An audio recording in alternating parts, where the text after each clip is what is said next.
వారి కుటుంబంలో నిత్య సంతోషం ఉంటుంది. ఆ సంతోషం ధ్వని చేస్తారట ఆ కుటుంబంలో. వారు కూర్చున్నా, పడుకున్నా, లేచినా, నిలబడినా సంతోషంగా ఉంటారు. ఎందుకంటే ఆ కుటుంబము ఈ సంవత్సరము ఆయన్ను ఆశ్రయిస్తుంది. తన్ను ఆశ్రయించువారు ఎన్నడూ కూడా దుఃఖపడరు. దేవుణ్ణి ఆశ్రయించేవారు వారింటిలో నిత్య సంతోషం ఉంటుంది. అదే నిర్గమకాండంలో 34 అదే 5వ వచనంలో మేఘంలో యెహోవా దిగి అక్కడ అతనితో నిలిచి యెహోవా అన్నామం ప్రకటించబడెను. ఈ సంవత్సరము ప్రతి వారు కూడా దేవుని యొక్క నామాన్ని పట్టుకోబోతున్నారు. దేవుని నామాన్ని పట్టుకొని ఆ కుటుంబంలో సంతోషంగా ఉండబోతున్నారు. సంతోష ధ్వని చేయబోతున్నారు. అదే దేవుడు చెప్తున్నాడు. దావీదు కుంగిపోయి పడిపోయి లేవలేని స్థితిలో ఉన్నప్పుడు దేవుని అత్యధికంగా ఆశ్రయించాడు. ఆశ్రయించిన దావీదు ఒక మాట చెప్తున్నాడు. ప్లీజ్ దయచేసి నీ దాసుడైన నా కుటుంబం నీ సన్నిధిలో కనపడినట్లుగా నా కుటుంబాన్ని దర్శించండి ప్రభువా. ఈ రోజు చెప్తాం మనందరం కలిసి. ఈ రోజు చెప్తాం, యేసయ్యా నీ దాసుడైన నా కుటుంబము నిత్యము నీ సన్నిధిలో కనపడినట్లుగా నన్ను దర్శించండి, నన్ను దర్శించండి. నీ కృప ఈ సంవత్సరము నాకు తోడుగా ఉండదుగాక. ఈ సంవత్సరము నీ కృప అమితముగా నా కుటుంబము ఆవరించుగాక. పాడదమా?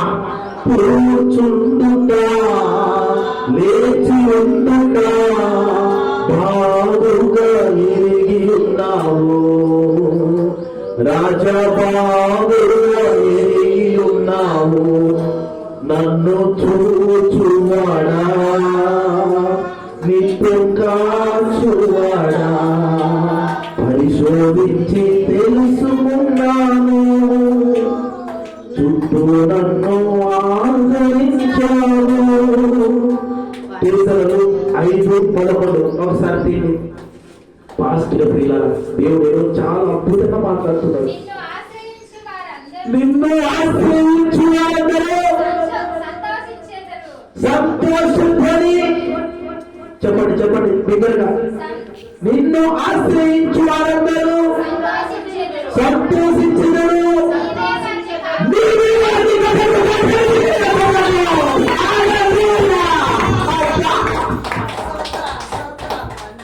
నిజంగా పరిశుద్ధాత్ముడు ఎంత ఫ్లో అవుతున్నాడు. అసలు ఆ వాక్యమైన చూడలేదండి. పరిశుద్ధాత్ముడు బయలుపరుస్తున్నాడు. అబ్బా, ఎంత వండర్ఫుల్ గొప్ప దేవుడా. ఆయన ఈ సంవత్సరంలో ఆశ్రయిస్తుంటే ఒకసారి అందరికీ చెప్పండి. ఆయనను ఆశ్రయించు వారందరూ సంతోషించుదురు. ఆయన వారిని కాపాడును. ఆయనను ఆశ్రయించే వారంతా ఎలా ఉంటారు? 1 సంతోషంగా ఉంటారు, 2 కాపాడబడతారు, 3 వారిలో నిత్యము ఆనందంగా ఉంటారు. ఎంత గొప్ప దేవుడు మన దేవుడా. ఎంత ఈ సంవత్సరము నిజంగా నేను ఈ జనవరికి రాలేకపోయాను, కానీ ఈ మొదటి వారంలో దేవుడు ప్రత్యేకంగా మన జత మాట్లాడుతున్నాడు. ప్రత్యేకంగా ఈ మొదటి వారంలో దేవుడు మాట్లాడుతున్నాడు. 3 జరగబోతున్నాయి ఈ సంవత్సరం. 3 జరగబోతున్నాయి. ఏంటి ఆ 3? నాతో కలిసి మీరు చెప్పండి. ఈ సంవత్సరం చెప్పండి. ఈ సంవత్సరం ఆయన ఆశ్రయిస్తా. ఆయన నా కుటుంబంలో నిత్యము నిత్యము సంతోషంగా ఉండాలి. ఈ సంవత్సరంలో నేను, నా భర్త, నా పిల్లలు ఆయన కాపాడతాడు. ఈ సంవత్సరంలో నా ఇంటిలో ఒకరు ఉంటారు, 2 కాదు, వారం కాదు, నెల కాదు, ఈ సంవత్సరం అంతా కూడా నా కుటుంబంలో ఆయన సన్నిధిలో సంతోషంగా ఉంటుంది. నేను ఈ సంవత్సరమా ఆనందంగా ఉంటాను. మూడు చెప్పండి. ఆయనను ఆశ్రయిస్తాను. ఆశ్రయిస్తే 3 జరగబోతున్నాయి. ఆశ్రయించే వారికి 3 జరగబోతున్నాయి. ఏంటి ఆ 3 రాసి పెట్టుకోండి. ఆ 3 రాసి పెట్టుకోండి. చదువు వచ్చిన వాళ్ళు చదువు అందులో. 1 సంతోషంగా ఉంటాము. 2 కాపాడబడతాము. 3 నిత్యము నా కుటుంబంలో నిత్యము సంతోష ఆనంద ధ్వని వినబడుతుంది. ఏం జరుగుతుంది? సంతోష ఆనంద ధ్వని. ఆనంద ధ్వని అంటే ఏం తెలుసా? పిల్లలు ఎప్పుడు చూసినా సంతోషంగా బిగ్గరగా డాన్స్ చేస్తూ నాట్యం వేస్తూ ఏది తక్కువ ఉండదంట. ఏది తక్కువ ఉండదు. సంతోషంగా డాన్స్ చేస్తూ నాట్యం వేస్తూ ఆనంద ధ్వని చేస్తారంట. ఈ దేవుడు గొప్ప దేవుడు. నా దేవుడు నాకు సమస్తం ఇచ్చాడు. నా దేవుడు నా అత్యధికంగా ఈ సంవత్సరం ఆశీర్వదించాడు. ఈ సంవత్సరము సంతోషంగా నా కుటుంబంలో వినపడాలి. నేను కన్నీటితో చెప్తున్నాను. నీవు ఆశ్రయిస్తే ఈ మేలు నీ కుటుంబంలో చూడబోతున్నావు. నువ్వు ఆశ్రయిస్తే ఈ మేలులను నీ కుటుంబంలో నీవు పొందుకోబోతున్నావు. మరొకసారి జ్ఞాపకం చేస్తాం. 1 సంతోషంగా ఉంటా. 2 నేను నా పిల్లలు నా కుటుంబము కాపాడబడతా. 3 ఆనందంతో నా కుటుంబంలో చేయబడతాయి. ఎంత గొప్ప దేవుడా! ఇది రాసి పెట్టుకోండి. లేదా రాసి పెట్టుకోండి. ఈ 3 రాసి పెట్టుకోండి. ఇంకోటి కీర్తనలు 37, 39. కీర్తనలు 37, 39. కీర్తనలు 37వ అధ్యాయం 39వ వచనం. యెహోవాయే దయచేసి ఒకసారి ఉండండి. కీర్తనలు 37, 39వ వచనం. కీర్తనలు 37, 39వ వచనం. అదేనా?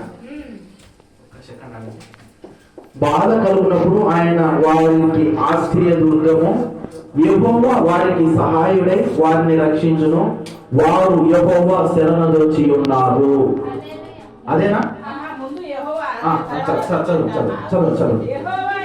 యెహోవాయే నీతిమంతులకు రక్షణాధారము. బాధ కలుగునప్పుడు ఆయనే వారికి ఆశ్రయ దుర్గము. చాలు. ఇది చూడండి పిల్లలు, చూడండి. ఈ సంవత్సరము నీకు బాధ వస్తే, ఏడుపు వస్తే, దుఃఖం వస్తే, కన్నీరు వస్తే దేవుడు ఏం చెప్పబోతున్నాడు తెలుసా? దేవుడు ఏం చెప్పబోతున్నాడు తెలుసా? ఆయన వారికి ఆశ్రయ దుర్గముగా ఉండబోతున్నాడు. ఒకటి చెప్పండి. ఆశ్రయ దుర్గంగా ఉండబోతున్నాడు.